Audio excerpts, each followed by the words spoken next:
இந்த வீடியோவில் 6வது ஐந்தாண்டு திட்டம் தான் பார்க்க போகிறோம். 1980 முதல் 1985 வரை இந்திரா காந்தி தலைமையிலான காங்கிரஸ் அரசு தான் இந்த திட்டத்தை வடிவமைத்தது. இதன் முக்கிய குறிக்கோள்கள் பொருளாதார ஸ்திரத்தன்மை மற்றும் வளர்ச்சி.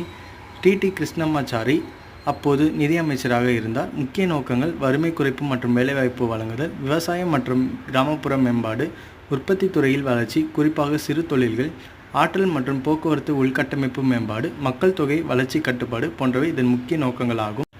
முக்கிய திட்டங்கள் மற்றும் சாதனைகள்: தேசிய கிராமப்புற வேலைவாய்ப்பு திட்டம், கிராமப்புற இளைஞர்களுக்கான சுயதொழில் பயிற்சி திட்டம், ஒருங்கிணைந்த கிராமப்புற மேம்பாடு திட்டம். இந்த தேசிய கிராமப்புற வேலைவாய்ப்பு திட்டம் தான் 2001 சம்பூர்ண கிராமின் ரோஜ்கர் யோஜனா என பெயர் மாற்றம் செய்யப்பட்டது.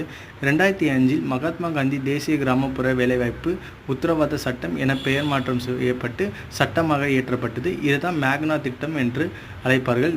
தொழில் மற்றும் உற்பத்தி, சிறு தொழில்கள் மற்றும் குடிசை தொழில்களுக்கு முக்கியத்துவம், ரயில்வே மற்றும் சாலை போக்குவரத்து மேம்பாடு, சுகாதாரம் மற்றும் கல்வி, குடும்ப கட்டுப்பாடு திட்டங்கள் போன்றவையாகும். ஆற்றல் மேம்பாடு, நிலக்கரி மற்றும் பெட்ரோல் உற்பத்தி, அணுமின் நிலையங்கள் மற்றும் நீர் மின்சார திட்டங்கள் விரிவாக்கும்.